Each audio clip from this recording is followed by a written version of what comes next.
Today I'm joined by a very special guest and a special friend of mine, Wendy Francis. Wendy is the Queensland Director for Australian Christian Lobby. She is also the coordinator for the Australian Summit Against Sexual Exploitation. So Wendy has done a lot of work, a lot of research, a lot of speaking, particularly around women's issues and the issue of pornography. Wendy is also the author of this great little children's book, Turn, Think, Tell. So hello Wendy, how are you today? Hey Tish, I'm good. Nice to see you. Yeah, good to be with you. Now Wendy, probably not a week goes by in my life and probably your life too when we're not contacted by parents. Kind of help. My 12, my 15-year-old son or daughter are viewing porn. What do I do? Where do I go? And both of us will send them to different things. But then in my head, I always think if only we could have helped these parents 10 years ago. And that's why you've written a book, particularly around how to speak in age-appropriate ways to kids on pornography. Can you speak into a bit more of this book and why you wrote it? Sure, thanks Tish. Yeah, the book's actually mainly focused towards 4 to 8-year-olds. So it really is a very non-confronting sort of way to speak about the issue. But I guess the reason I wrote it in the first place is because I am a grandmother.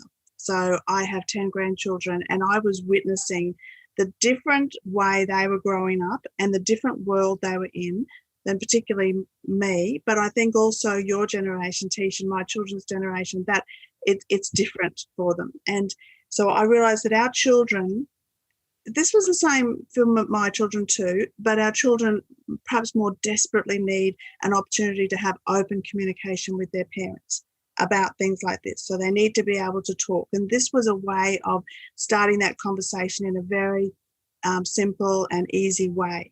Because I think it's really important for parents to be proactive, not waiting until something happens. In thinking about talking to you this morning, last night I asked my husband, I said to Peter, when you were a kid in high school or even primary school, was there pornography? Like what was it how did it happen in your day, sort of thing?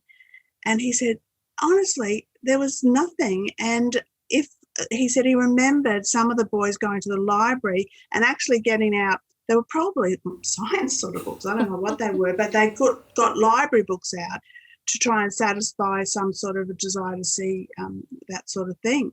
So how different is that from today? You can't actually avoid seeing pornography. Our children are not going to avoid to see it, but I do believe they can choose not to look and they can choose to actually not watch. And the message in this book is helpful, I think, to help them know how they can see it, but not actually keep looking and not watch what to do. The government is actually trying to do things as well. And I think adults have a responsibility, but no one has a greater sort of access into their child than a parent. The government is at the moment looking at they did a report on this basic thing that we're talking about, Tish, and they've done the report. The name of the report is beautiful because it's protecting the age of innocence. So anybody watching this can just Google that. There's a report that the government have done. So they're recognising there's a problem, but we've got to try and hit it long before it gets to the government trying to protect the age of innocence. Yeah, I think so. And I think so many parents feel out of their depth when it comes to this situation. So maybe we've hoped that at schools, teachers, and it might be part of the curriculum, that yes, government will bring in tighter regulations, but how important is it that parents have these conversations to their children and not just school teachers? It's absolutely vitally important because what we're actually seeing now is that the average age of first exposure to pornography, that many are saying it's now 8. And I don't doubt that because of the conversations I've certainly had with people from church, but kids in my own family.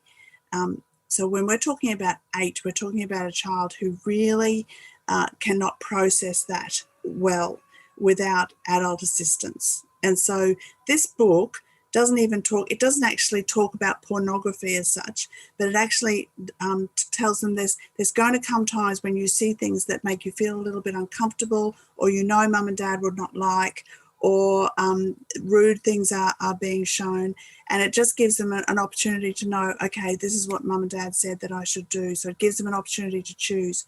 You and I both know as we go through life, Tish, every day you and I have to choose between good and evil. We have to choose what's right for ourselves. We know the temptations you and I are more prone towards, and we have to make choices. We make choices in what we eat, we make choices in where we go, we make choices in what we watch.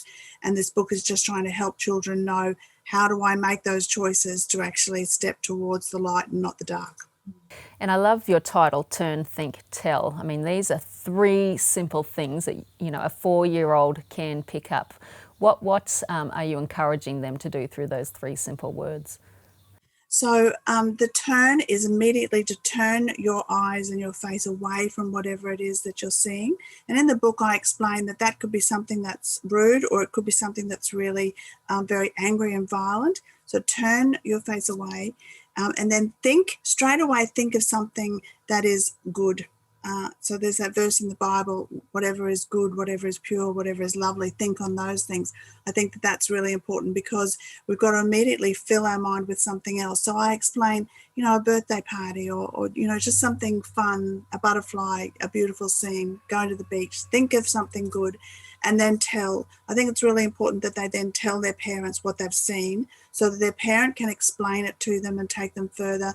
They can know that they're not in trouble for seeing what they've seen, because they can't help that.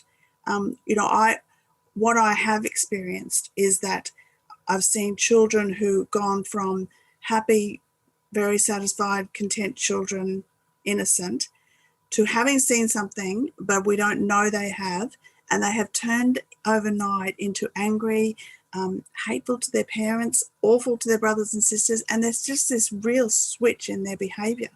I've seen that happen, and I think that, you know, it's not just a personal experience. Our statistics are showing right across the demographics that kids are acting out what they've seen in pornography. And so this turn, think, tell gives them an opportunity to decide for themselves what they will do, because we can't always be with them. Just as we finish up, I'm not sure if you've been following what's come out on the news this week with Chanel Contas. Are you up to date with her? No. This Sydney woman, well, she's just been out of school 3 or 4 years. She wrote on Instagram, if you have attended a girls' school in Sydney and been sexually assaulted by a boy in a boys' school, you know, fill in this Facebook poll. And in 24 hours, she had 300 girls say yes. And then they're beginning to write in their stories. So after a few days, there's more than 2,000 responses.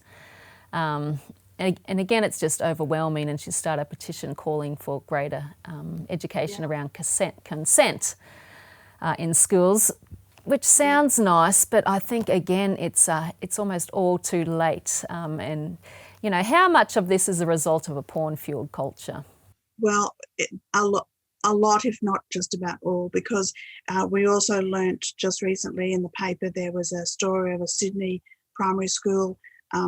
Kids in grade 3 went and took kindergarten children out of their class. And I don't know, that's obviously a lack in the staffing there, and I think there is huge concern about this. But the year 3 kids took the kindergarten children out of their class in Sydney, a Sydney primary school. They took them during lesson time, they took them to a toilet block, and they ordered them to mimic sex acts that they had seen on porn. So that's year 3 students taking kindergarten students. So you almost can't say that there's a perpetrator and a victim there, because they're both victims. Like year 3 students, they are victims as well of seeing pornography. There's a South Australia, and all, I can supply these links to the actual stories in the paper, because you and I are not making this up, but South Australia, there was a case not long ago, 2 7-year-old boys, they were assaulting a 6-year-old boy, 6-year-old girl, in the playground. It was in a Lutheran school. And so we are getting more and more of these stories. So your story about that young lady just breaks my heart. But it's starting back in kindergarten and primary school. And this is why parents really need to have this conversation, whether or not they use my book. But I do think the book is helpful, but they need to have this conversation with their children. No, definitely. You know, I hear these stories and just think, where are the fathers? Where are the mothers? You know, again, there's a call for greater education in our school, but it's got to start in the home. Well, it does teach, and I think the other problem there, what you say, is that we are sometimes complicit in the same sexual sin. So, you know, if there's mums and dads out there who are on the one hand watching porn, and then they're trying to work out how to talk to their children, so it's got to start there as well. Parents have to realise we've got to lead by example on this, and it is a devastating sin that's happening in our nation. No, it has huge ramifications. Well, I want to encourage people, get a hold of Think, Turn, Tell. There's other great websites out there too that can help you as parents. I'm just trying to remember. Protect Young Minds, that's one of my favourite ones for parents. But yeah, I just want to get word out there. Please still message us if you need help with your teenagers. But if you have kids that are 3-4 years old, get on the front foot and let's begin to turn things around for future generations. So thank you so much, Wendy. Appreciate your time.